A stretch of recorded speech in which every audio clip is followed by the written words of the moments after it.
inauguración de la sesión de la Comisión de Educación para dar paso a la sala 1 del edificio Víctor Guaya de la Torre para transmitirles la sesión de la Comisión de Constitución y Reglamento que preside la congresista Mercedes Cabanillas.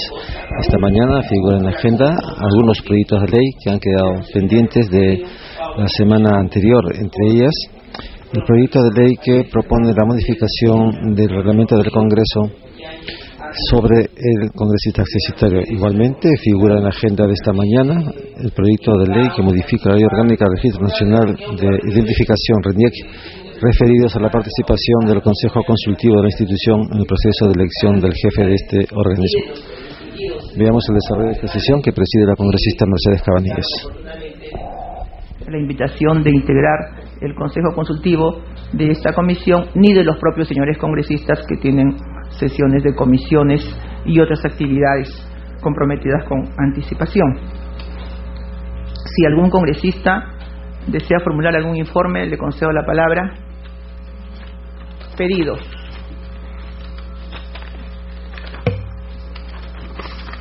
No habiendo pedidos, pasamos entonces a la orden del día. En orden del día figura, en primer lugar, el tratamiento de los proyectos de ley 2183-2007 y 3477-2009. Proponen la eliminación de la participación del Consejo Consultivo de la RENIEC en el proceso de designación del jefe de esta institución. Estos son proyectos presentados por el Grupo Parlamentario Nacionalista y apuntan a modificar los artículos 9 y 10, así como derogar el artículo 15 de la Ley 26.497, Ley Orgánica del Registro Nacional de Identificación y Estado Civil, el RENIEC. En este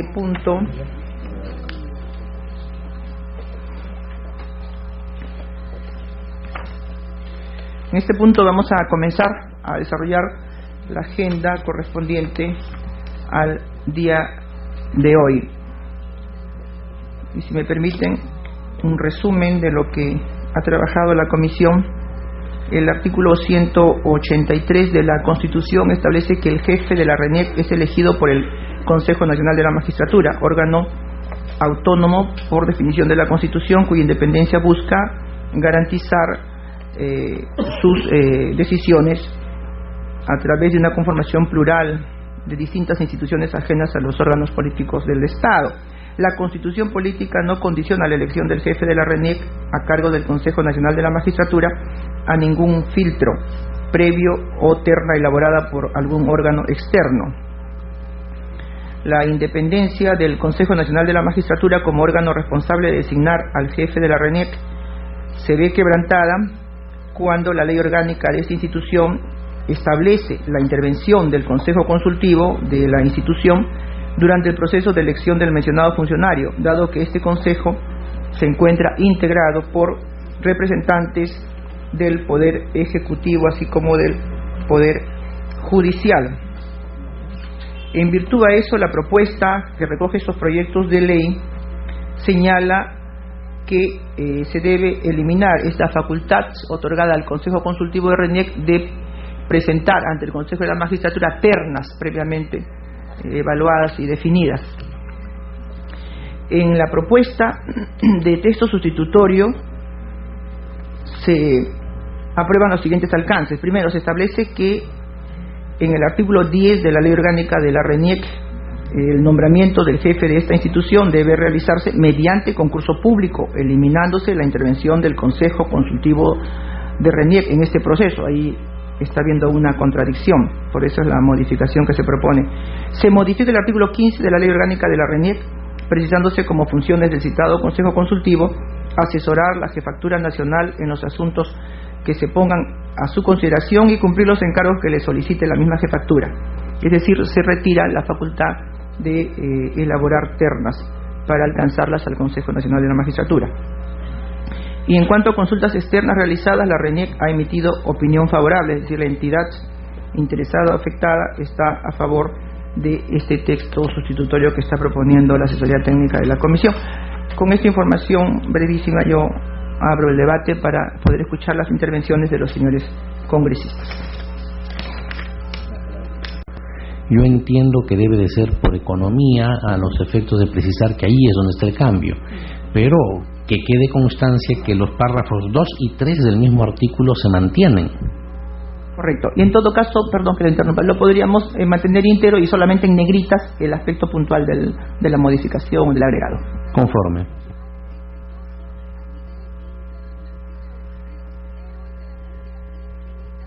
Disculpe, congresista, sí, Castro Estañaro.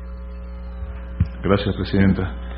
En efecto, parece que la norma o la propuesta es absolutamente correcta, porque el Consejo Nacional de la Magistratura es un órgano constitucional y resulta que tiene la facultad de elegir al director o al jefe de la RENIEC, pero sin embargo actualmente la norma establece que el Consejo Consultivo de RENIEC es quien propone las ternas, pero este Consejo Consultivo del RENIEC está integrado por representantes del Poder Judicial, del Poder Ejecutivo y del Ministerio Público. Pero hasta donde sabemos, presidenta, no existe por parte de estos señores representantes ninguna exigencia de jerarquía, de manera que no se trata de un vocal supremo, de un fiscal supremo o de un ministro que integre el Consejo Consultivo de RENIEC. Por lo tanto, siendo el Consejo Nacional de la Magistratura un órgano de naturaleza constitucional, resulta pertinente que ellos queden en libertad para elegir en un concurso público el jefe de RENIEC. Gracias, presidenta. Gracias, congresista Castro. Si no hay más intervenciones, congresista Villanueva. Raimundo, presidente. Raimundo, perdón.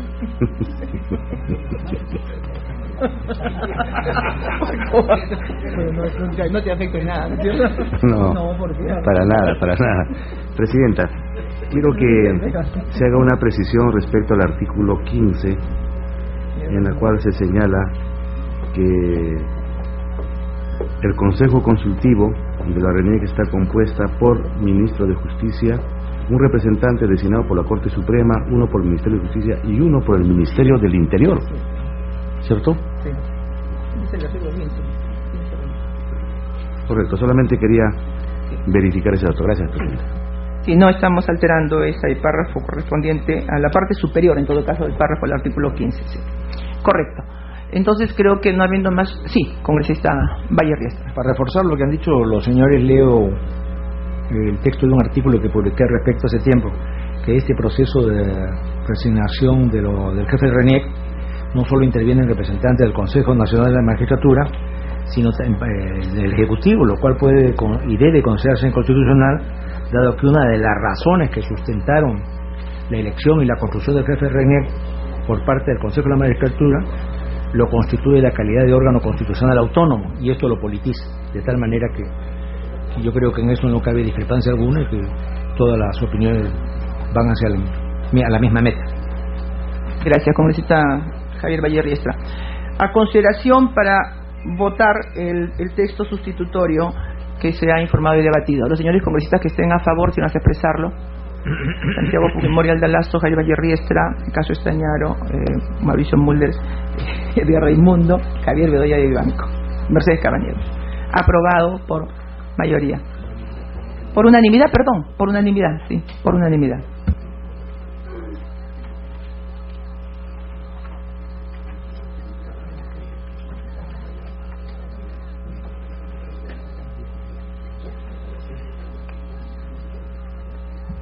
Siguiente punto, el proyecto de ley 3501, referente a lo siguiente: rectificar la memoria descriptiva integrante de la ley 29.386, ley de expropiación de bienes inmuebles para la construcción de las obras del componente transvase del proyecto especial de irrigación hidroenergético de Alto Piura. Proyecto presentado por el presidente del Gobierno Regional de Piura, doctor César Treyes Lara. Lo preciso en términos de modificación es la memoria descriptiva que aprobó la ley 29386 oportunamente, ley que no fuera vista por la Comisión de Constitución, sí por la Comisión de Agricultura. En esta vez de Constitución, sí por la Comisión de Agricultura. En esta vez somos segunda comisión, primera es Agricultura. Y sobre esto hay un breve informe que le pido al doctor Huertas que alcance el contenido, haciendo uso de la palabra a los señores congresistas. Buenos días. Se va a dar lectura al predictamen de inhibición recaído en el proyecto de ley 3501-2009 en las partes correspondientes a la decisión final que se adopta. Por lo tanto, se va a empezar a partir de la página número 2 del predictamen, en el punto correspondiente a la expropiación como materia jurídico-constitucional, en donde se pone especial énfasis a lo que sería la competencia de la Comisión de Constitución. 2. La expropiación como materia jurídico-constitucional.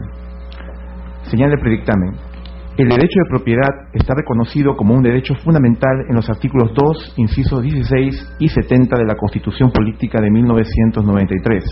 Su carácter es inviolable y su ejercicio debe llevarse a cabo dentro de los límites de la ley y en armonía con el bien común. La naturaleza de la expropiación se funda en la transferencia forzosa del derecho de propiedad privada autorizada por ley expresa del Congreso en favor del Estado y a iniciativa del Poder Ejecutivo, los gobiernos regionales o los gobiernos locales, previo pago en efectivo de la indemnización justipreciada que corresponda. Esto incluye una compensación por el eventual perjuicio. Dado que el proceso de expropiación constituye la privación forzosa de un derecho fundamental, es competencia de la Comisión de Constitución y Reglamento verificar, en atención a su especialidad, que esta decisión limitante del derecho de propiedad se lleve a cabo por razones de garantía de la seguridad nacional o por necesidad pública. Estas causales son mencionadas de forma expresa en el artículo 70 del texto constitucional y justifican todo proceso de expropiación. 3. De la competencia de la Comisión de Constitución y Reglamento respecto al proyecto de ley 3501-2009. Respecto a la propuesta legislativa, materia del presente dictamen, deben tomarse en consideración los siguientes aspectos. El 25 de enero de 2008 se publicó la ley número 29193, ley que declara de necesidad y utilidad pública la construcción de la presa de Tronera Sur y del túnel trasandino de derivación de aguas dentro del proyecto especial de irrigación e hidroenergético del Alto Piura. Doctor, ahí está faltándole en la carpeta de los congresistas la página 4, ¿sí? 2 y 4. Y esa es una omisión que también hubo en mi carpeta, pensé que solamente en mi carpeta. Le pido a la Secretaría Técnica, ¿dónde está la Secretaría? Allá, que nos alcance por favor las correspondientes fotocopias que están faltando, 2 y 4, las carillas 2 y 4. Vaya usted. ¿Podemos seguir con la lectura mientras? Ya, sigamos con la lectura. Muy bien. Reiteramos nuevamente entonces el punto número 3 de la competencia de la Comisión de Constitución. Respecto a la propuesta legislativa, deben tomarse en consideración los siguientes aspectos. El 25 de enero del 2008 se publicó la ley 29193, ley que declara de necesidad y utilidad pública la construcción de la presa de Tronera Sur y del túnel trasandino de derivación de aguas del proyecto especial de irrigación e hidroenergético del Alto Piura. El 22 de octubre de 2008, el Consejo Regional de Piura aprobó el Acuerdo Regional 479-2008, mediante el cual se acordó solicitar a la Presidencia del Consejo de Ministros que inicie las acciones legislativas para que se dicte la Ley de Expropiación de Bienes Inmuebles para la construcción de las obras del componente trasvase del proyecto especial de irrigación e hidroenergético del Alto Piura. El 3 de julio de 2009 se publicó la referida Ley de Expropiación, ley número 29386. Por medio de ella se decretó la expropiación de bienes inmuebles para la construcción de las obras a las que se hizo mención anteriormente. Parte integrante de esta norma es la memoria descriptiva, la cual contiene las características y planos debidamente representados en coordenadas UTM. Con posterioridad a la publicación de la norma expropiatoria, mediante el informe número 48-2009 GRP, emitido por la Gerencia de Desarrollo Agrícola y Promoción de la Inversión Privada del Gobierno Regional de Piura, se hace de conocimiento de las autoridades regionales que en la mencionada memoria descriptiva existen errores materiales que se deben aclarar y o rectificar respecto de datos técnicos mal registrados. Es sobre la base de este informe que la necesidad pública para la privación forzosa del derecho de propiedad para la construcción de las obras del componente trasvase del proyecto especial, solicitándose en el proyecto 3501 la modificación de datos técnicos mal consignados en la memoria descriptiva que forma parte de la ley expropiatoria y no la revisión de temas referidos al sustento de la decisión de expropiación. Por tanto, a tenor de los argumentos esgrimidos por la Gerencia de Desarrollo Agrícola y Promoción de la Inversión Privada del Gobierno Regional de Piura y la Gerencia de Asesoría Legal del Proyecto Especial de Irrigación Hidroenergético de Alto Piura, se requiere un pronunciamiento técnico y especializado por parte de los órganos competentes del Poder Legislativo para tratar esta materia. Al respecto, cabe recordar que es la Comisión Agraria el órgano, al interior del Congreso, especializado en el estudio, análisis y elaboración de los dictámenes recaídos en los proyectos de ley orientados a promover el desarrollo agrario, a fin de mejorar la producción agrícola. Precisamente, la expropiación, realizada mediante la Ley 9386, encuentra justificación en el desarrollo de la agricultura del país. En esta línea, la Comisión Agraria del Congreso de la República ha sido designada como primera comisión respecto al proyecto de ley 3501-2009, siendo competencia de ella el análisis técnico de los posibles errores cometidos en la memoria descriptiva que forma parte integrante de la ley número 9386. En consecuencia, y considerando que la inhibición es una figura reglamentaria contemplada en el artículo 70, inciso C del Reglamento del Congreso de la República, por medio de la cual una comisión decide no dictaminar un proyecto de ley por no ser de su competencia, la Comisión de Constitución y Reglamento considera que debe inhibirse de conocer y dictaminar el proyecto de ley 3501-2009, a fin de que sea únicamente la Comisión Agraria, de acuerdo a la especialidad y a sus antecedentes, la instancia competente del Congreso para hacerlo. Finalmente, es importante señalar que de la información relacionada con el proyecto de ley 3501-2009 se aprecia que existe el acuerdo del Consejo Regional 479-2008 del 22 de octubre del 2008 referido a la Ley de Expropiación 29386. Sin embargo, no se aprecia que exista un acuerdo del Consejo Regional de Piura que de forma específica se relacione con el tema de la rectificación de la mencionada memoria descriptiva, que es precisamente el objeto del proyecto de ley 3501-2009. Conclusiones.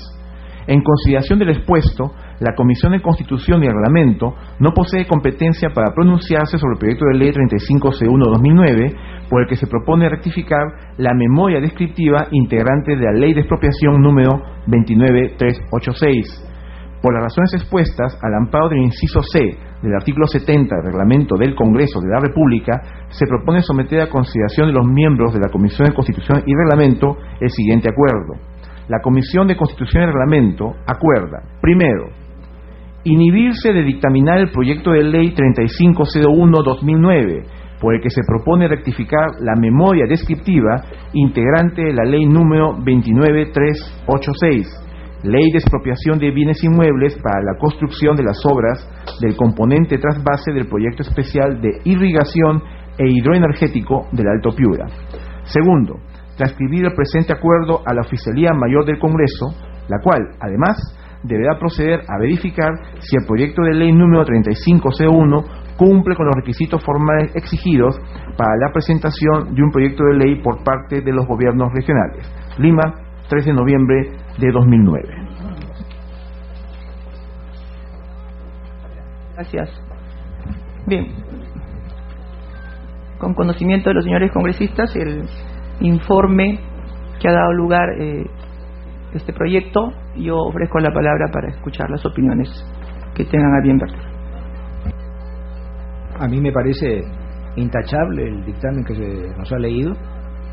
Pretender darle facultades omnímodas y enciclopédicas a la Comisión de Constitución para opinar sobre temas eminentemente técnicos como pueden ser la construcción de las obras del componente trasvase del proyecto especial de irrigación hidroenergético del Alto Piura, es evidente que no es de la competencia de una comisión de esta naturaleza.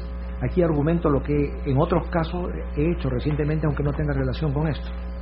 Cuando se ha dicho que los parlamentarios debemos viajar a provincias a inspeccionar obras, yo me he autorrecusado diciendo yo soy de Lima, estoy en mi provincia, ¿a dónde voy a ir? Dos, la competencia de una comisión de esta naturaleza. Aquí argumento lo que en otros casos he hecho recientemente, aunque no tenga relación con esto.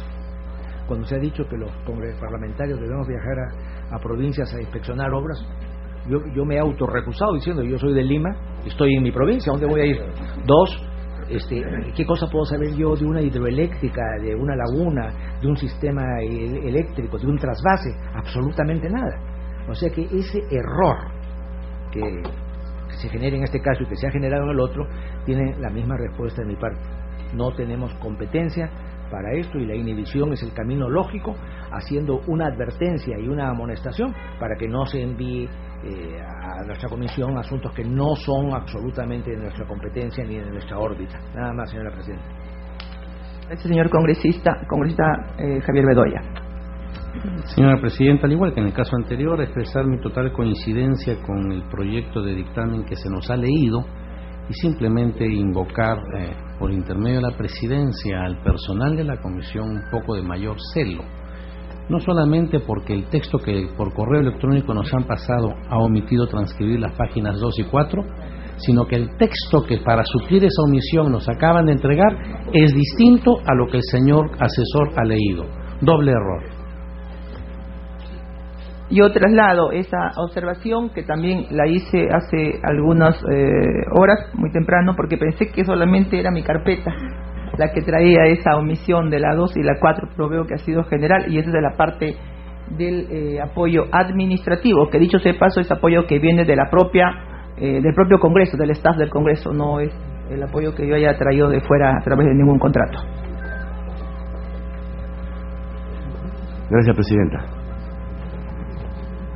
Bueno, hay una coincidencia en cuanto se refiere a este dictamen. Ya lo señaló el congresista Bedoya de que el dictamen que tenemos e incluso el que se nos ha alcanzado aparentemente no es que difiere, sino que ha omitido hacer la transcripción correspondiente del sustento que acaba de hacer a la asesoría técnica. Consecuencia, presidenta, a fin de subsanar esa omisión seguramente involuntaria, es que se tenga en cuenta para estos efectos el informe y dictamen que acaba de leer en la parte pertinente. Y aprovecho la oportunidad porque yo tengo un gran aprecio por el tribuno, tiene una especial forma de interpretación respecto al trabajo de representación en cuanto se refiere al seguimiento de las obras públicas, y que a propósito de este dictamen ha señalado, sí pues, como vamos los congresistas, tener una opinión altamente técnica en cuanto se refiere a la construcción de obras de componentes de trasvase, del proyecto especial de irrigación, etcétera. Y más aún todavía cuando se trata del aspecto descriptivo, etcétera, que va como anexo a la ley en materia de análisis.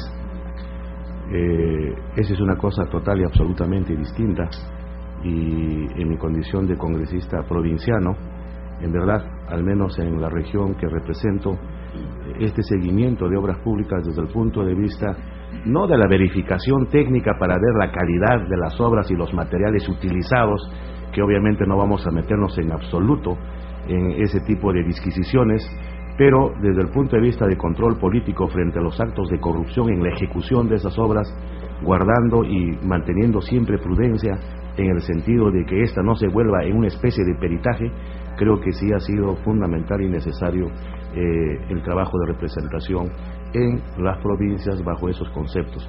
Nada más quería hacer la precisión y que seguramente conversaremos en otro momento de este punto, salvo mejor parecer. Aprovecho para replicar. Hay una interrupción, hay dos realmente, pero mejor de la palabra, uno por uno. Por alusión, el congresista Valle Riestra, el tribuno, el tribuno es el único que... El verdadero tribunado es el del secretario general del partido, así que hablé. Yo solo soy censor. Bueno, usted le cede al secretario general, ese es un tema interno. Congresista Mauricio Mulder. Pero voy a coincidir con Javier, porque efectivamente este tema, bueno, se ha abierto una ventana de discusión sobre un tema que no está en debate, ¿no? Pero la fiscalización es un trabajo que se hace permanentemente, no solamente en los 5 días del viaje. O sea, es una tarea inherente al parlamentario. El parlamentario es parlamentario las 24 horas del día, hasta cuando duerme es parlamentario. Y sus funciones, o sea, las de legislar, fiscalizar, representar, son inherentes las 24 horas del día. Entonces, por eso es que se genera una sensibilidad. Hoy día salió en el periódico, ¿no?, que 50 y tantos parlamentarios, entre los cuales me incluyo, porque lo he hecho también profesamente, no hemos presentado informe, porque no tenemos por qué, digamos, cada 5 días hacer un informe de lo que hacemos permanentemente y de lo que sí presentamos informe, ¿no? Nada más. Bien, volviendo al tema de fondo, pero no distraernos, cuestión de orden. Congresista Vallarriza, le voy a dar la palabra. Es un tema apasionante, no está entrañablemente vinculado, pero tiene un parentesco. Además, una persona por la que tengo tanto aprecio como Edgardo Raimundo, quiero contestarle. En primer lugar, yo no creo, pues, como Valderomar, que decía el Perú es Lima, Lima es el jirón de la Unión, el jirón de la Unión es el Palais Concert, el Palais Concert soy yo, ergo yo soy el Perú. Pero yo soy nacido en Lima, vivo en Lima y aquí atiendo. La poca actividad que pueda tener la realizo, yo escucho. Pero no, y por lo tanto, dirían que vamos a ir a provincias a inspeccionar obras. Nadie puede opinar sobre la moralidad de una obra, si hubo o no corrupción. En las paredes de las hidroeléctricas no está dicho esto está mal financiado, aquí ha habido coima, cohecho. Simplemente comprobaremos que existe. Por ejemplo, ¿qué cosa podría decir yo si me llevan a ver el componente de trasvase del proyecto especial de irrigación e hidroenergético del Alto Piura? Si hasta me cuesta trabajo leerlo. Yo no puedo opinar. Eso es demagógico, pero no es pedagógico. Yo recibiré quejas aquí y las tramitaré dentro de mis alcances. Yo podría opinar sobre una reforma constitucional, una reforma legislativa, sobre la historia del derecho peruano, que es en lo que yo estoy formado, pero en los otros temas soy absolutamente intonso. Es un criterio equivocado que desapareció del derecho constitucional hace 250 años. Los congresistas, los parlamentarios que integraban las cámaras entonces, llevaban lo que se llamaba el cahier de doléances, el cuaderno de quejas, y tenían que ceñirse a lo que le habían dicho sus electores. Hoy día el mandato no es imperativo, el mandato es libre. Por lo tanto, yo no estoy obligado a hacer eso que no existía al momento en que fui elegido conforme al reglamento. Eso es una norma posterior, pero que es una norma además inaplicable. Yo entiendo que el señor Edgar Raimundo sí tenga que ir a provincias, es su deber. No puede aburguesarse aquí en Lima. Tiene que ir a ver lo que dicen sus obras, pero yo estoy en Lima y estoy sometido a otras reglas como lo está Mauricio Mulder, como lo está Mercedes Cabanillas, pero él sí, su deber. Él sería un indolente si no fuera, por lo menos para escuchar, porque son provincias lejanas. Por lo tanto, nosotros no somos omniscientes ni omnímodos, no podemos opinar sobre temas eminentemente técnicos, porque en mi concepto, no creo Edgar no, porque es un hombre sumamente serio y un gran caballero y un revolucionario intachable, sería pues una actitud, no, lo digo con sinceridad, él sabe el aprecio que guardo por él, sería simplemente una actitud demagógica, censurable, de pose ante las masas. Después que las masas lo examinen a uno sobre la opinión técnica que ha dado, a ver qué cosa contesta uno. Bueno, creo que estamos todos claros, es una materia técnica que está contenida en la memoria descriptiva de la ley que ya está vigente sobre este importante proyecto de irrigación e hidroenergético, y que además está decretado hacia la Comisión Agraria en primera instancia, de modo que someto a consideración de los señores congresistas para su voto la aprobación. Hay un pedido de palabra, con todo gusto, congresista Castro.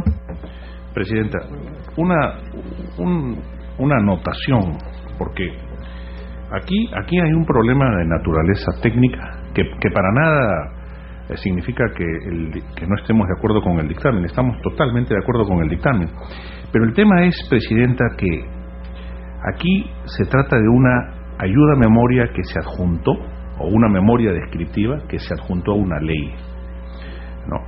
Y resulta que esta es una forma curiosa de legislar, ¿no? Porque en todo caso la ley podría ordenar que se haga la ayuda a memoria, pero no que se haga parte de una norma, una memoria descriptiva que además resultó que estaba mal.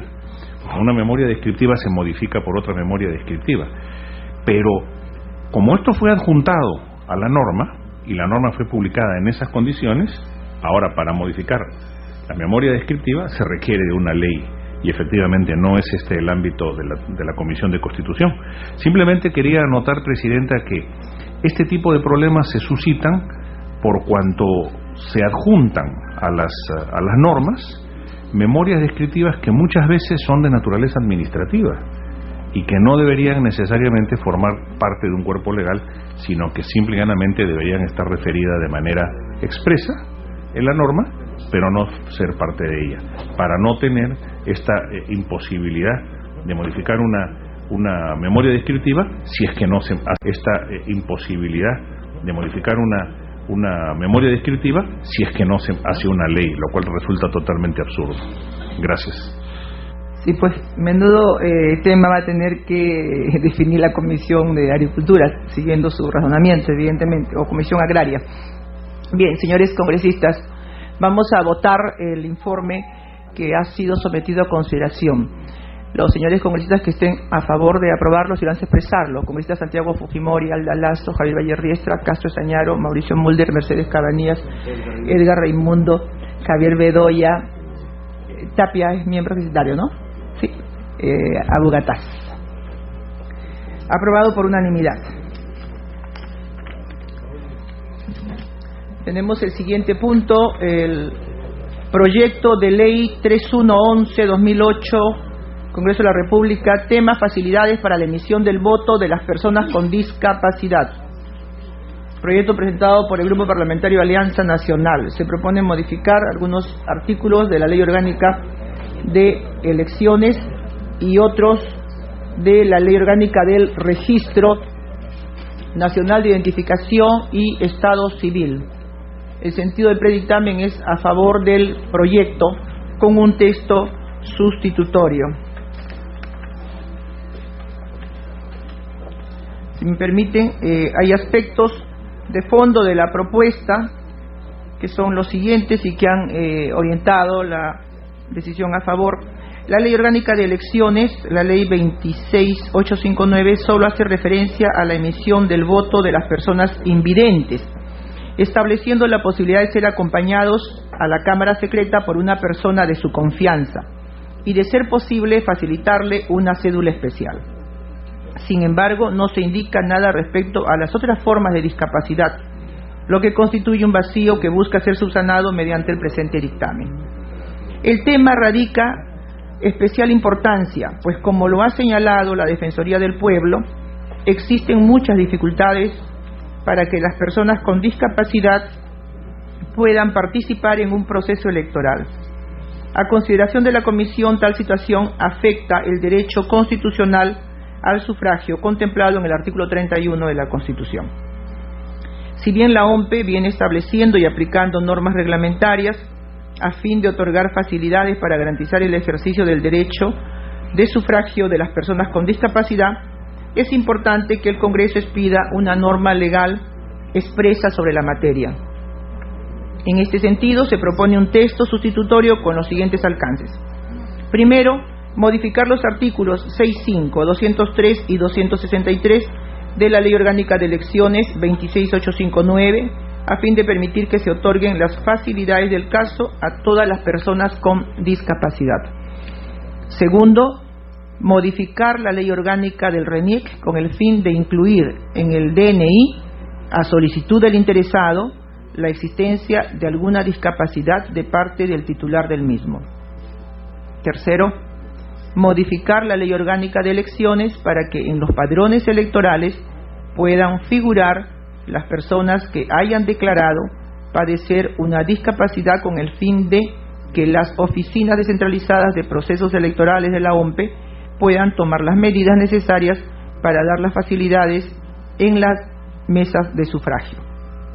Consultas externas realizadas a través del informe 479-2009, Justicia, Asesoría Técnica. El Ministerio de Justicia indica que resulta necesaria la incorporación de una modificación expresa del artículo 263 de la Ley Orgánica de Elecciones.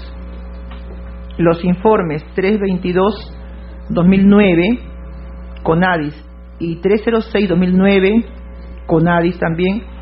El CONADIS, que es el Consejo Nacional para las Personas con Discapacidad, realizan aportes a la iniciativa expresando su conformidad con la misma.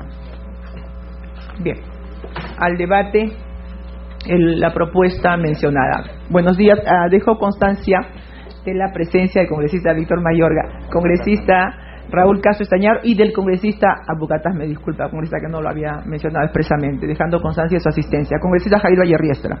No, muy brevemente, señora presidenta. A mí, lógicamente, vamos a votar por este proyecto. Lo que es absurdo es que exista un proyecto de esta naturaleza cuando uno se encuentra con un ente ciego, lo habrían tenido en la cola, y a José Carlos Mariate, que en silla de ruedas, lo habrían tenido en la cola. Ese era un problema que no es legislativo, era un problema del manual de Carreño. Pero si tenemos que volcarlo ley para reeducar al país, bienvenido. Pero esto indica autocríticamente que algo falla si es que tenemos que dar una ley para realizar algo que es elemental, humano, cristiano, democrático. Congresista Castro Estañaro. Gracias, presidenta. Efectivamente, yo concuerdo con lo que dice el doctor Valle Riestra, pero además la asesoría, presidenta, me alcanza la directiva de 01.0-2002-GFCE/OMPE, donde estas disposiciones ya existen en naturaleza administrativa, y es efectivamente algo que no requeriría ni siquiera una disposición administrativa, es algo que en todo caso debe existir de facto. Legislar sobre todos y cada uno de estos aspectos cuando son disposiciones de naturaleza administrativas saludables e importantes, creo que es redundar en el tema innecesariamente. Desde luego estoy pensando también en algunos de los textos que se han incorporado a la fórmula legal. Por ejemplo, se dice que el padrón deberá consignar la declaración de alguna discapacidad de los inscritos. Eso me parece muy bien cuando se trate de discapacidad permanente. Pero evidentemente existen discapacidades temporales. Si me rompí una pierna y no puedo caminar, o si tengo una fractura de cadera y estoy en silla de ruedas, es evidente que tengo que tener exactamente las mismas consideraciones, por un lado. Por otro lado, estoy pensando en algo que también resulta de facto. Dice, la ubicación de las mesas debe permitir a las personas que figuren con alguna discapacidad en el padrón electoral contar con las facilidades necesarias para ejercer su derecho al sufragio. O sea, que las personas que no tienen discapacidad en el padrón electoral no podrían teóricamente tener derecho a estas facilidades. Evidentemente entendemos que sí lo van a tener, pero estoy pensando en la ubicación de las mesas. Conocemos lugares de la sierra, presidenta, que son empinados, que tienen gradas inalcanzables muchas veces para una persona con discapacidad, o mesas que están en la selva en condiciones sumamente complicadas. Entonces sí es importante que en el caso de esas localidades se intente dar algún tipo de facilidad para que las personas puedan tener acceso a realizar su ejercicio democrático. Finalmente, el hecho de que puedan estar acompañadas con una persona creo que también es un tema absolutamente posible. Creo que hay personas que tienen discapacidad para tomar un lapicero y marcar una opción, de manera que eso es absolutamente permisible. Lo que pasa, reitero, presidente, es que esto ya está en una directiva de la OMPE, y es la OMPE la que organiza los procesos electorales, de manera tal que no sé si es conveniente o no reiterar esto en una norma cuando todos estamos de acuerdo y cuando todos sabemos que esto tiene que darse, porque así lo dice la razón y la justicia. Gracias. Sí, nosotros habíamos considerado ese factor, conocemos el reglamento, es más amplio inclusive, es mucho más amplio que los artículos que se han seleccionado, por creerlos ya de una manera concreta, que deben guardar concordancia en todo caso con el reglamento. Aquí se estaría actuando al revés. Se ha avanzado por el reglamento, la ley no lo dice, sin embargo. No es la iniciativa del Ejecutivo, es iniciativa de un señor congresista que justamente nos acompaña, por eso lo menciono, que es el congresista Urtecho, que si ustedes me permiten, él pidió estar aquí y hacer uso de la palabra, pues con todo gusto puede hacer uso de la palabra antes de continuar el debate, por ser promotor de esta iniciativa. Congresista Urtecho, puede usted intervenir. Gracias, Presidenta. A través suyo, un cordial saludo a todos los miembros de esta comisión. Efectivamente, nosotros presentamos este proyecto en marzo de este año. Y primero quiero agradecer y felicitar a su presidencia por haber considerado para el debate de esta comisión. Efectivamente, nosotros presentamos este proyecto en marzo de este año. Y primero quiero agradecer y felicitar a su presidencia por haber considerado para el debate de esta comisión, donde creo que es muy importante poder facilitar la emisión del voto a las personas con discapacidad. Un poco para que los señores congresistas sepan por qué este proyecto de ley. Nosotros tenemos dos convenciones que hemos suscrito como país. Una es la Convención Interamericana para la Eliminación de toda la forma de discriminación contra las personas con discapacidad, y otra es la Convención de Derechos de las Personas con Discapacidad. Estas dos convenciones estipulan que nuestros países partes debemos dar las facilidades a las personas con discapacidad para que podamos desarrollarnos y hacer una vida como cualquier persona, como cualquier ciudadano. En tal sentido, creo que el voto accesible es fundamental para los ciudadanos con discapacidad. Nosotros, es cierto lo que alcancé a escuchar al congresista Raúl Castro, donde manifiesta que la OMPE ha otorgado algunas facilidades a través de directivas, eso es cierto, pero nosotros creemos también conveniente de que podamos darle un rango superior a una directiva como una ley donde pueda tener mucho mayor respaldo, y sobre todo que estamos a la par de la implementación de la Convención de Derechos de las Personas con Discapacidad. A nivel de la legislación comparada me quedo sorprendido porque hay muchos países que ya vienen implementando estas facilidades. Por ejemplo, en la Unión Europea, en Alemania, en Suecia, en España, en los Estados Unidos, en Bolivia recientemente han dispuesto que las personas ciegas puedan tener las facilidades con las plantillas en braille. En Chile, en Colombia, son en países en Sudamérica donde han implementado esta ayuda para las personas con discapacidad. Asimismo, con respecto al dictamen en sí, estamos de acuerdo, como lo ha planteado la Secretaría Técnica. Lo que sí, señora Presidenta, he venido a pedirle de que podamos ver 3 puntos. Primero, creo que debemos agregar una disposición complementaria, en el sentido siguiente, que corresponde a la Oficina Nacional de Procesos Electorales aplicar las medidas necesarias a fin de facilitar el acceso a la información electoral para las personas con discapacidad y el sufragio electoral. He tenido también acceso a la opinión de la OMPE y va en ese sentido, por eso creo que es muy conveniente que vaya esta disposición complementaria. Además, creo que debe establecerse que la norma es aplicable a todos los procesos electorales, así como cualquier proceso de consulta popular, porque no se especifica claramente y queremos que sea el punto de partida para todos los procesos que vienen de aquí en adelante en nuestro país. Y finalmente, señora Presidenta, creo que en la modificación del artículo 263 debería incorporarse o cambiarse un término cuando se manifiesta que las personas con discapacidad a su solicitud podrán ser acompañadas a la Cámara Secreta por una persona de su confianza, y ahí hay que cambiar el término y progresivamente implementar cédula especial que le permite emitir su voto. Progresivamente, creo yo, para que sea un punto de partida y dar un inicio ya para que la OMPE pueda facilitar principalmente a las personas ciegas las plantillas en braille. También, señora Presidenta, quiero hacerle llegar un documento que voy a hacer llegar a su presidencia, que es de la CAPEL. Es un documento muy grueso donde el título es "Las personas con discapacidad y el acceso a los procesos electorales en América". Este es un documento importantísimo que creo que yo va a ser vital para que la Secretaría Técnica pueda tomar conocimiento de esto.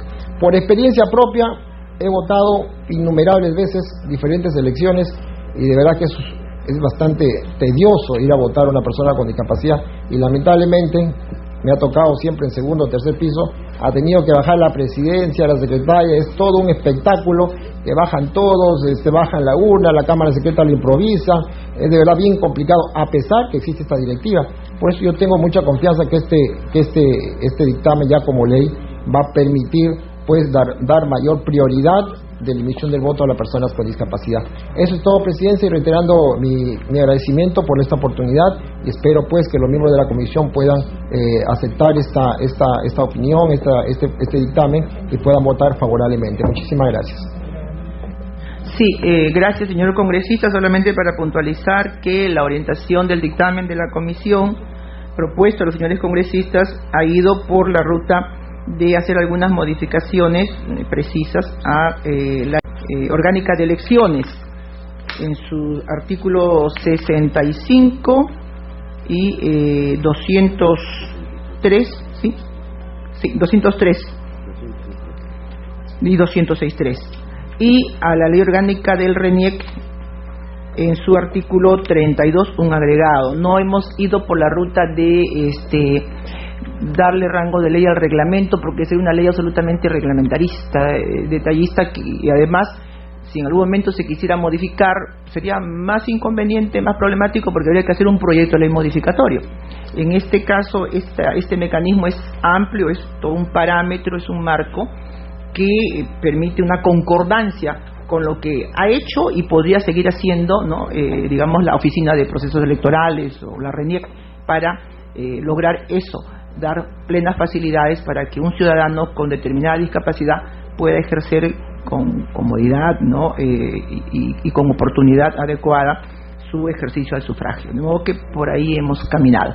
Congresista Tapia, Hildebrando Tapia, me pide la palabra. Gracias, Presidenta. Si bien es cierto, Presidenta, esto parte de las buenas reglas de urbanidad, de educación y respeto a las personas, cuando hay algunos de estos vacíos que no se cumplen, es bueno también hacer una precisión en la ley, y creo que esa es la iniciativa del autor del proyecto. Parte de esto, Presidenta, ya inclusive está señalado en el Reglamento Nacional de Construcciones y en el Reglamento Nacional de Edificaciones, pero sí tengo una observación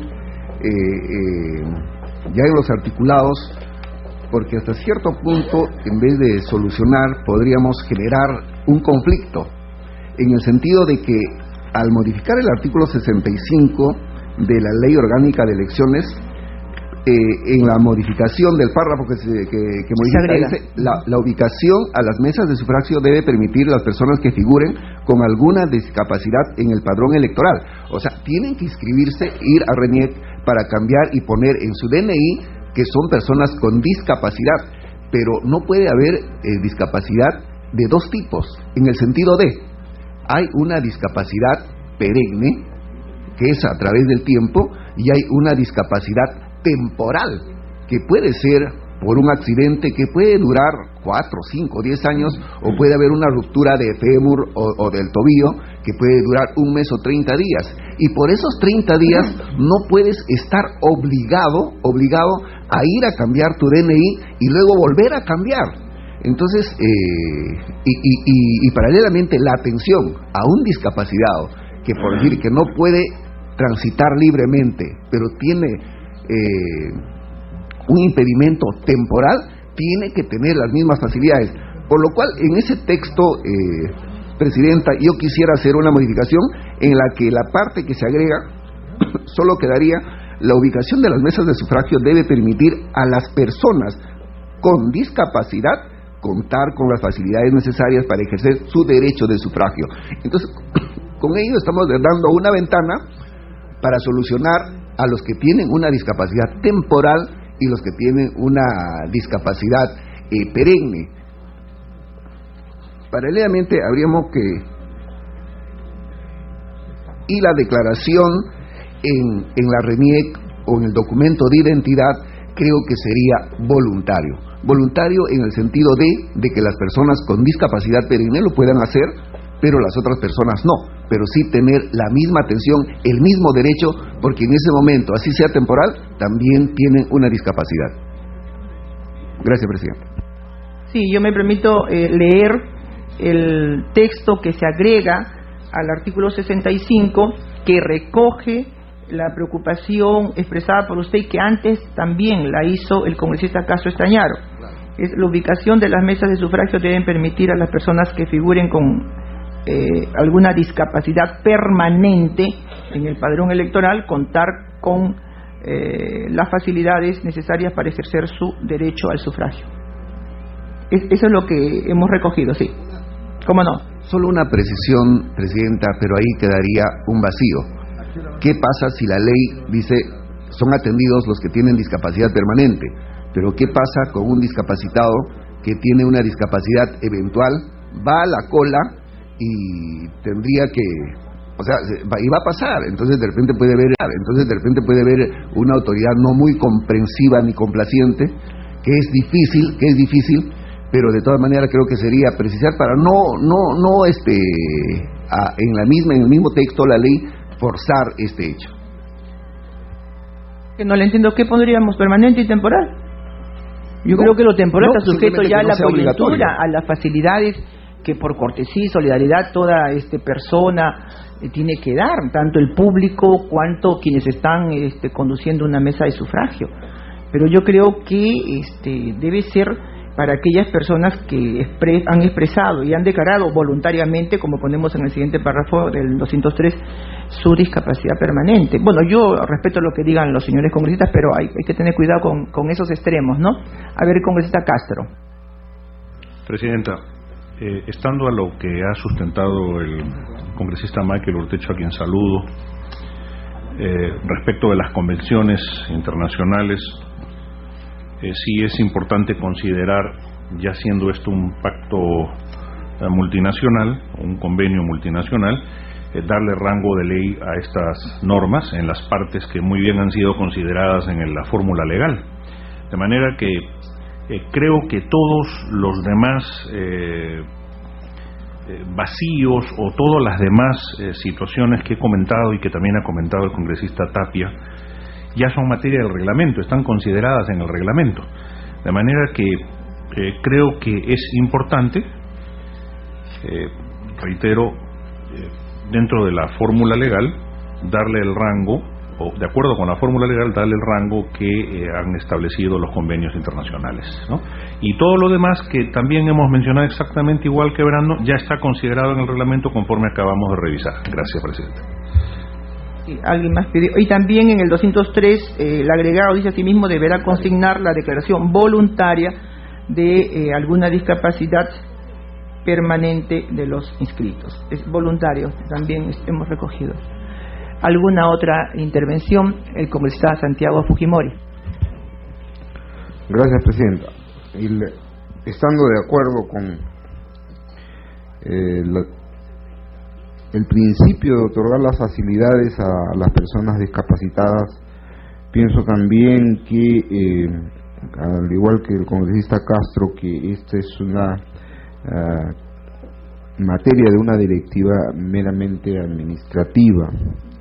En segundo lugar, creo que estamos teniendo una visión muy estática, porque los procesos electorales, de acuerdo a las informaciones que tenemos de la OMPE, están utilizando, o por lo menos se está experimentando con tecnologías más modernas, y tengo entendido que la OMPE ya tiene casi finiquitado la técnica de la votación electrónica. Si la votación electrónica ya está debidamente afinada, podría ser aplicable tal vez como plan piloto a las personas con discapacidad. Creo que esto podría ser una materia interesante de analizar. El congresista Bedoya me pide una interrupción, Presidenta. Congresista Javier Bedoya, puede usted intervenir. Es que el congresista Fujimori toca un tema muy caro para mí, que es el voto electrónico, que precisamente ha merecido la observación presidencial y que está en el seno de esta comisión. Invoco para que muy pronto podamos estar pronunciándonos por la insistencia del proyecto. Bien, continúe, congresista Fujimori. Sí, me temo que estamos legislando sin una visión de largo plazo. Es cierto que es necesario otorgar las facilidades que los discapacitados merecen. Pero me pregunto si es necesario otorgar un rango de ley a cuestiones que en términos generales ya está en los tratados internacionales que ya tienen rango de ley. Por eso me parece que estaríamos duplicando o sobrelegislando este tema. Y repito, estando de acuerdo con el fondo del tema, ¿no? Gracias.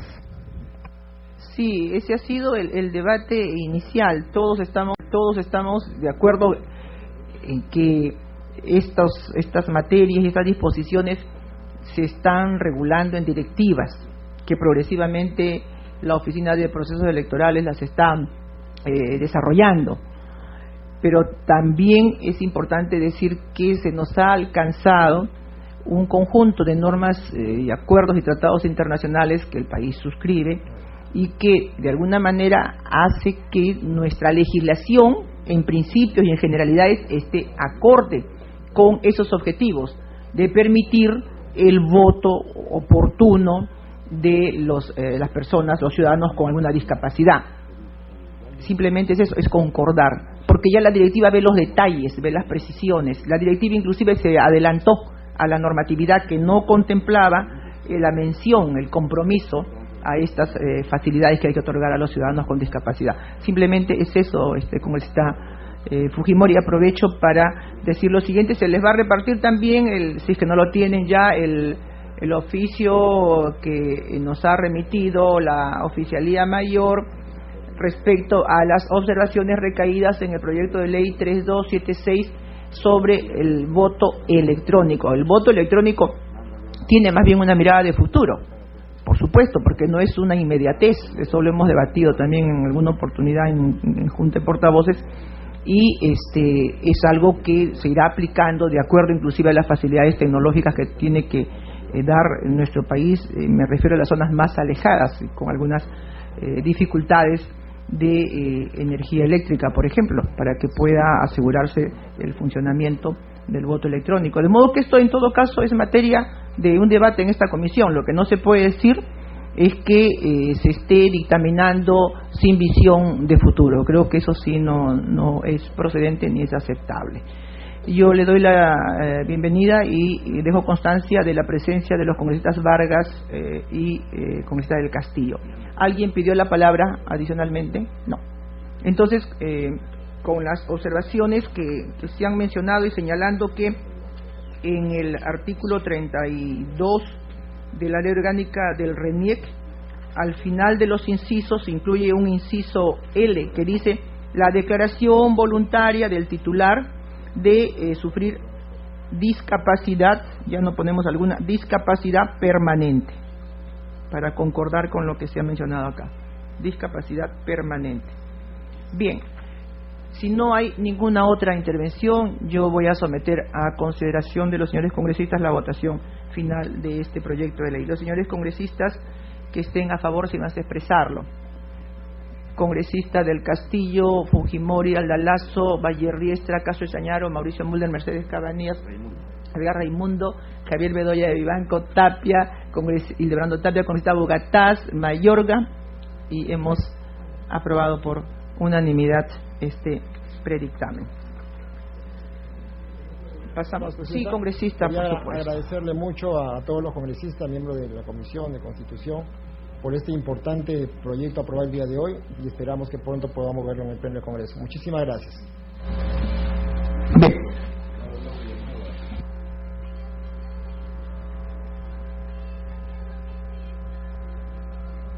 Bien, vamos al siguiente punto.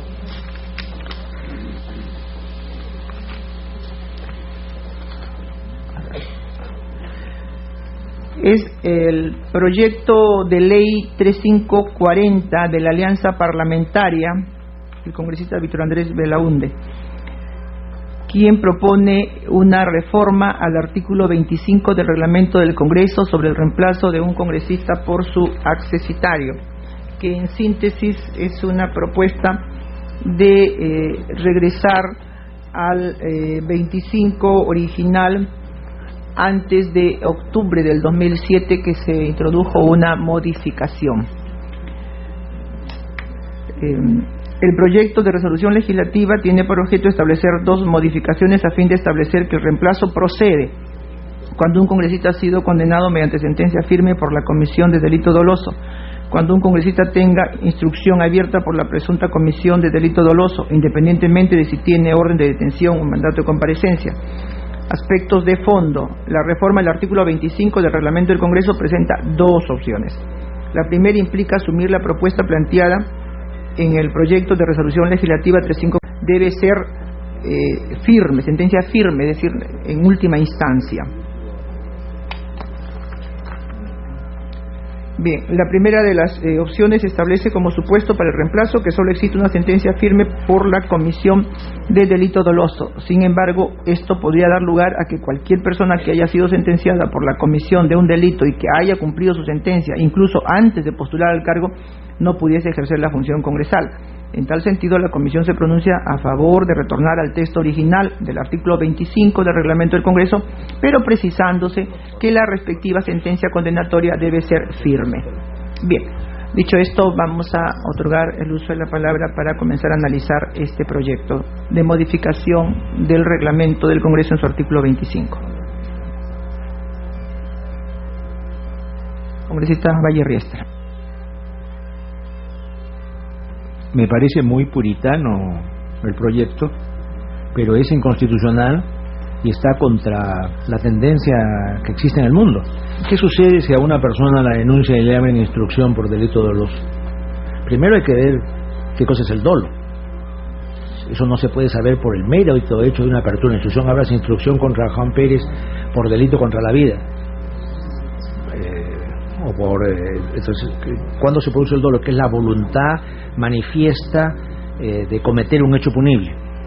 Así que en el primer caso, el de tener la instrucción abierta por delito doloso no significa que esa persona va a ser condenada. Simplemente el Parlamento da su visto bueno, su nihil obstat para que esa persona pueda ser sometida en procesos de los tribunales, pero no por ese hecho queda descalificado para continuar en su escaño. Solo podría quedar descalificado en el caso de que se le abriera instrucción con orden de detención. En ese caso sí habría que llamar al accesitario, no solo porque el asunto se perfila como más grave, sino porque ese escaño está vacío y es necesario llamar a quien lo reemplace. Ahora, pongámonos en el caso más grave. Si es un caso anterior en que una persona fue condenada por delito doloso e incluso estuvo internado en la prisión, eso no lo inhabilita. No hay ninguna cláusula en la Constitución ni en las leyes que señale que la persona que sufrió en algún momento determinado una condena por delito efectivo no pueda postular al Parlamento.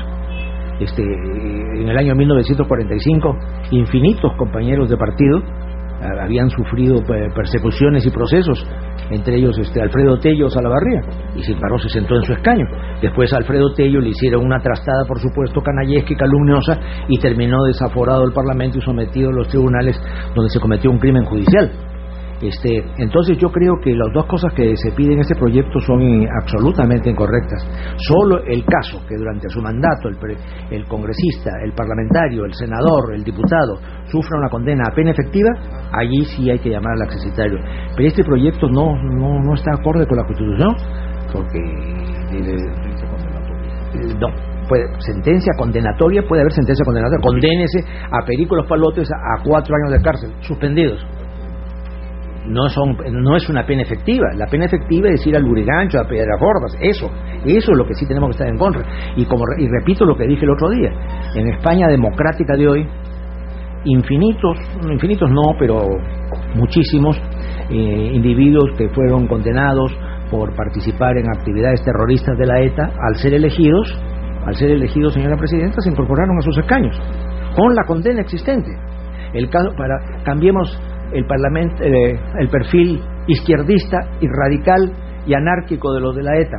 Ruiz Mateos, un señorón de derecha que fue extraditado de Alemania y fue a la cárcel en España, salió libre, postuló como diputado por Baleares, se le suspendieron los juicios y se incorporó a su cámara. Después fue elegido eurodiputado con todo ese lastre. Nadie en Europa se le ocurrió decir, ni los representantes de Alemania, de Austria, de Inglaterra democrática, que hacía ese individuo ahí. Y lo había elegido el pueblo y ahí estaba. Cuando concluyó su mandato como eurodiputado, se le quiso reiniciar el proceso y se señaló que el proceso no procedía y se mandó al archivo, y Ruiz Mateos no volvió a prisión. Y Ruiz Mateos, más allá de ultraderechista, reaccionario, franquista, lo que quieran, es un hombre respetado en España. Así que aquí no podemos ponernos en esta posición retrógrada. De esta manera que el hecho de sufrir una denuncia, el hecho de sufrir un autoapertorio de instrucción sin orden de detención, y el de sufrir una condena sin pena efectiva, no lo inhabilita. Yo voy más lejos todavía. Si una persona está condenada y puede postular desde la cárcel y ser elegido, debe venir a sentarse a su escaño, porque es la voluntad del pueblo la que lo ha traído ahí. Esa es la tendencia mundial, esa ha sido la tendencia existente en el Perú. En la constituyente de 1978-79, ¿cuántos compañeros vinieron del exilio? Compañeros no me refiero genéricamente, porque no habría algún aprista aislado. Vinieron y se incorporaron a la constituyente. Es cierto que no tenían condenas, pero todos tenían procesos penales en la que la dictadura de Morales Bermúdez había permitido que se le iniciara procesos. Así que este proyecto, en mi concepto, no debe ser aprobado por reaccionario, por retrógrado, por moralista, por puritano, que son mecanismos que no funcionan en una comisión de constitución. Gracias, congresista Valle Riestra. Bien, congresista Castro Estañaro. Presidenta, este tema nos trae nuevamente al tema de representación, que yo había sido mencionado por el doctor Valle Riestra, y me parece que por el doctor Raimundo también. Y aquí el tema actualmente se ha constituido un debate nacional por el hecho de la renovación por tercios, por la propuesta de renovación por tercios. Y claro, este artículo es propuesto para modificarse dentro de esta corriente de discusión sobre la calidad de la representación, la calidad de los congresistas, la fragilidad de los partidos políticos y la fragilidad del sistema democrático. Entonces, Presidenta, aquí de lo que se trata es de si lo que queremos es una aspirina para la prensa, para la opinión pública, o si queremos ir a una reforma a fondo de los partidos políticos. Nosotros, señora, hemos presentado un proyecto de ley que está en la relación de los proyectos pendientes, mediante el cual se establece una suerte de filtro para los partidos políticos. ¿Por qué? Porque el problema de la representación es fundamentalmente un problema de improvisación. Los partidos políticos hoy en día, luego del Fujimorato, se han convertido en partidos políticos descartables, y esto es la ley que pretendía ordenar el sistema de partidos políticos terminó abriendo tanto las puertas que hoy día hay partidos que participan en las elecciones y después reciben su credencial de partido político, y mientras usan un vientre de alquiler que es otro partido político para presentar sus candidatos, y después llegan al Congreso y adquieren su licencia y se separan. Consecuencia, Presidenta, de lo que se trata es de mirar un sistema democrático que está atravesando una situación de emergencia, una situación extraordinaria, para tomar medidas extraordinarias, porque la democracia no tiene por qué ser timorata. Hay quienes creen que democracia es igual a democratitis, y no es igual. Aquí estamos en una suerte donde a todos les damos derechos en el papel, derechos inalcanzables, derechos incumplibles, pero nadie ajusta un poco la situación para decir no. Los ciudadanos no solamente tenemos derechos, también tenemos obligaciones y deberes, y esas obligaciones y deberes los ciudadanos y el Congreso tienen que hacerlas cumplir. Entonces, nosotros hemos propuesto que los partidos políticos, para que participen en una elección nacional, tengan que tener cuando menos 5 años de fundados, Presidenta. ¿Qué significa? Que si yo quiero ser un partido político que estudia, lee, interpreta, analiza una realidad nacional, tiene comités en todo el país, tengo una visión del país, tengo que tener por lo menos demostrado que en 5 años he recorrido el país y tengo pues un un proyecto nacional, no estoy llamando el día anterior a mi primo para que me diga si tiene un candidato en Apurímac o si tiene un candidato en Tumbes para llenar la lista o de pronto negociar un cupo porque necesito plata para la campaña. Entonces, un requisito de vocación de permanencia en el tiempo para los partidos políticos. Este tema de alguna manera estuvo incluido en el proyecto que se aprobó la semana antepasada, pero hubo malas interpretaciones de algunos señores congresistas. Aquí de lo que se trata es de tomar medidas extraordinarias para una democracia que necesita de medidas extraordinarias. Entonces, si hay un tiempo en el cual los partidos políticos se decantan o demuestran que sí tienen vocación de participar seriamente en política, o si por el contrario es de poner por lo menos en algunas partes del país candidatos regionales y candidatos municipales, entonces vamos a entender que sí hay pues una vocación seria y una vocación de lectura de la realidad y hay ideas concretas sobre cómo gobernar un país.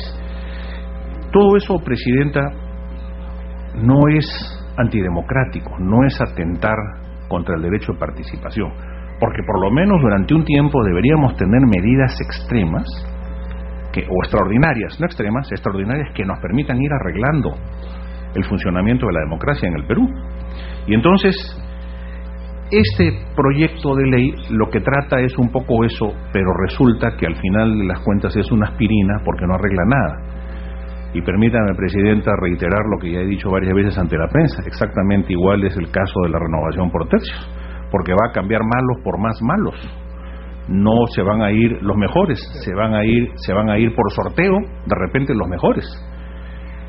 Y resulta que los que vienen van a ser elegidos en las mismas condiciones de improvisación, porque se terminarán haciendo partidos políticos la noche anterior si es que nosotros no tomamos estas medidas extraordinarias. En ese sentido, Presidenta, yo tengo aquí con el proyecto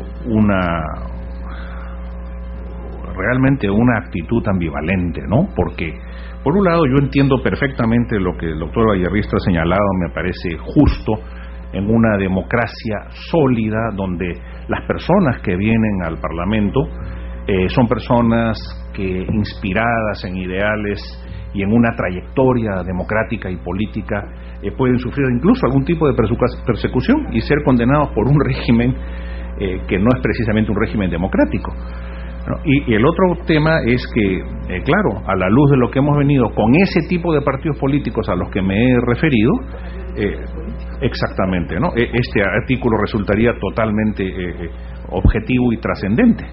De manera, Presidenta, que ojalá que el debate sea enriquecedor, porque este es un tema que tiene que ver con el fondo del asunto. Y quisiera yo, en ese sentido, que la Comisión de Constitución, y está puesto a breve plazo el tema de bicameralidad, ataque estos temas de fondo, estas medidas extraordinarias, para que los peruanos no vean pues que el Congreso es el papá regalón, ¿no? Que a todos les da su derecho en el papel. No, el Congreso también exige a los ciudadanos, también quiere poner orden en el país, pero tiene que empezar por los partidos políticos. Gracias, Presidente. Muchas gracias, congresista Castro. Congresista Edgar. Presidente, muchas gracias. En verdad este es un tema que, si bien es cierto, es colateral dentro de un paquete de medidas para reforzar todas las reformas políticas a fin de afianzar las diferentes instituciones democráticas, y que esto pasa pues por un paquete. Pero también, Presidenta, la dinámica, la fuerza de los hechos y de los acontecimientos en la vida cotidiana hace de que nuevamente se pone en discusión y en agenda este tema, que es muy sensible. Esto, Presidenta, ¿a raíz de qué se da? Hace algunas semanas atrás se trajo un dictamen respecto a una congresista, si no me equivoco, Rocío González, y que a partir de ello el reglamento vigente en el artículo 25 habla de sentencia condenatoria por delito doloso con pena efectiva. Y bueno, yo escuché los argumentos en aquella época o en aquella sesión de parte del doctor Vallerriestra, muy sesudos, por cierto, dentro de la prospección de la dogmática moderna, como lo acaba de señalar, y se aprobó en aquella sesión la procedencia de ese dictamen, aduciendo de que ese delito o esa sentencia tenía y estaba relacionada a hechos anteriores a lo que aparecía la modificación de octubre del 2007 del actual reglamento. Y el Consejo Directivo se pronunció también por ello, y el resultado ya sabemos. ¿Correcto? Entonces, a propósito de eso, nuevamente se pone en tela de juicio y se extrae esto en agenda. Y la verdad, hay puntos que, desde el punto de vista de la dogmática y la prospección a futuro, que comparto plenamente con el doctor Vallerriestra o con el propio doctor Castro, que está un poco ambivalente en el caso. Sí, pues hay puntos que es necesario seguir analizando a profundidad. Pero, Presidenta, se trata aquí de una sentencia de carácter doloso. Sentencia de carácter doloso que haya quedado firme en todas las instancias, que haya quedado consentida y ejecutoriada. Y obviamente que todo ese proceso, en un Estado de Derecho, con un Poder Judicial independiente, es porque ha habido un proceso regular. Y que, en la medida que nosotros nos acercamos a encontrar la justicia, es que nosotros tenemos pues que tener ese referente en relación a esa sentencia consentida, firme, y que lo señalan como una sentencia de carácter doloso. Creo, Presidenta, de que este proyecto lo planteó el congresista Víctor Andrés García Belaúnde. Acá estamos esbozando algunas opiniones al respecto. Yo tengo una posición de que sí debe prosperar, porque las condiciones objetivas de momento así lo señalan, exigen ese tipo de análisis, pero debemos desapasionarnos también un poco y ver y recoger lo que ha dicho el congresista Castro, ver un conjunto de normas en paquete, porque de lo contrario vamos a quedar en la superficialidad y podemos caer en algunos aspectos aparentemente demagógicos, y la demagogia es la muerte de la imaginación y no es una buena consejera si se quiere hablar con bastante ponderación al respecto. Yo pediría, Presidenta, dejando en claro que mi posición, que exige en estos momentos la actual situación, es de que se vuelva a la redacción del anterior reglamento que fue modificada en octubre, vale decir, octubre del 2007. Bueno, yo iba a decir que se suspenda para que sustente el congresista Víctor Andrés García Belaúnde, pero ya que llegó el autor del proyecto, en todo caso va a ser bastante dinámico esta discusión, Presidenta, y me quedo ahí para seguir interviniendo posteriormente. Gracias, Presidenta. Sí, bien. Muchas gracias, señor congresista. Sí, bueno, uno es la asistencia del congresista Víctor Andrés García Belaúnde, otro es la recomendación que hacen algunos congresistas de dar paso a lo que podamos nosotros aglutinar, si cabe la palabra, como reformas afines a lo que es la representación política y la legislación electoral, y inhibirnos o posponer en todo caso a una siguiente oportunidad el debate integral de estos temas. Pero eso no excluye que el congresista Víctor Andrés tome la palabra, use la palabra, igual que el congresista Mauricio Mulder. Y después bien, ¿usted se hace uso de la palabra ahora o en la siguiente oportunidad? Porque este debate va a ser para largo. No, Presidenta, yo, disculpe usted que llego tarde, pero estoy muy afónico y vengo no se preocupe, de la enfermería. Me han puesto una inyección para que pueda hablar. No se preocupe. Si no le hubiese contestado a Vallerriestra por la elocuencia que... Para contestarme tendría que ponerse usted una inyección calmante. Bien. Bien, entonces el congresista Mauricio Mulder va a hacer uso de la palabra. Más que calmante, activante, señora Presidenta. En todo caso, si el debate se prefiere dejar para la próxima semana, no hay ningún problema, señora Presidenta. Correcto, yo creo que está bien. Dejamos el debate. Sí, pero yo pensaba suscribir también esa tesis, ¿no? Bueno. Que podíamos tener más tiempo para el debate, pero quería pedir que la asesoría de la comisión tuviera a bien o brindarme para la próxima semana un resumen de lo acaecido con la congresista Rocío González sobre el tema de los sustentos constitucionales, porque aquí dice, el planteamiento que se está haciendo es para que se pueda levantar se pueda reemplazar al parlamentario condenado por delitos que no tiene prisión efectiva. Ese es el tema, ¿no es cierto? Es decir, basta que tenga una condena, no importa que tenga prisión efectiva o que sea suspendida, ese es el tema. Pero si entonces lo que se está planteando, esa es mi pregunta, mi interrogante, si lo que se está planteando es que modifiquemos la actual norma que establece que solo con prisión efectiva puede ser reemplazado, entonces ¿cómo es que se le suspende a la congresista Rocío González? No entiendo, porque a ella no se le ha condenado por prisión efectiva, sino por sentencia suspendida, y ya se le suspendió, ya incluso ya se le han entregado las credenciales a la accesitaria. Entonces hay, creo, una incompatibilidad entre lo que ya se ha hecho y lo que se está proponiendo que se modifique. Yo necesito revisar los documentos sustentatorios porque desafortunadamente no estuve presente. Una interrupción, congresista Mauricio Mulder, una cuenta de simplemente. Lo que pasa es que el análisis que hizo la comisión y su asesoría es que los hechos acaecidos con la congresista fueron efectuados, se realizaron antes de la modificación, cuando estaba plenamente vigente la expresión, la redacción anterior del artículo 25, que justamente no reclamaba que sea sentencia firme y menos aún sentencia efectiva, privativa de la libertad. Era otro contexto jurídico. Pero bueno, eso es en todo caso materia del siguiente debate que tendremos y del material que tenga que alcanzarle la comisión con todo gusto.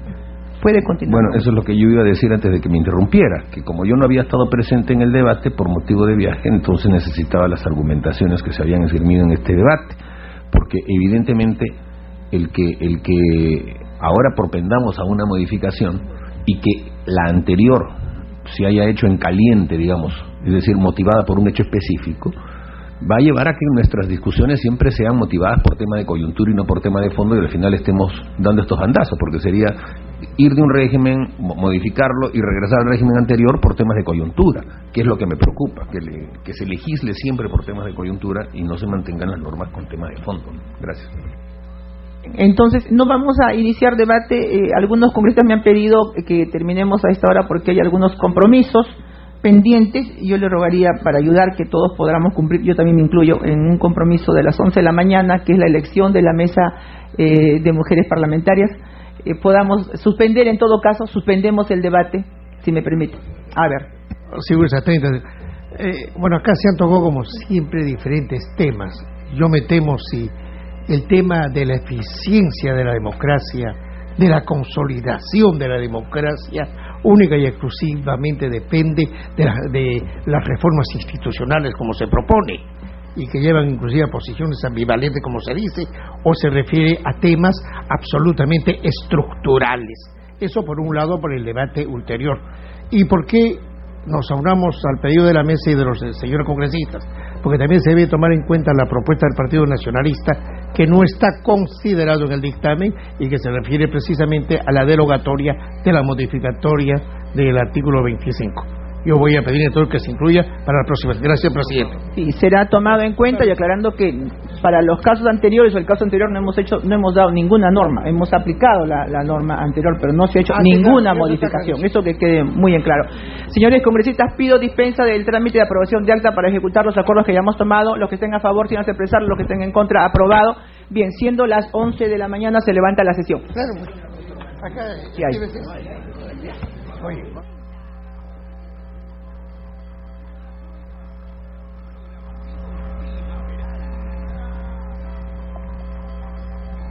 De esta manera se levanta la sesión de la Comisión de Constitución y Reglamento, que aprobó en la mañana de hoy el proyecto de ley 2183 que modifica los artículos 9 y 10 de la ley 26497, la ley orgánica de RENIEC, para que el Consejo Consultivo deje a un lado la elección del proceso de elección del jefe de RENIEC y sea elegido por el Congreso de la República. Este proyecto de ley se aprobó por unanimidad.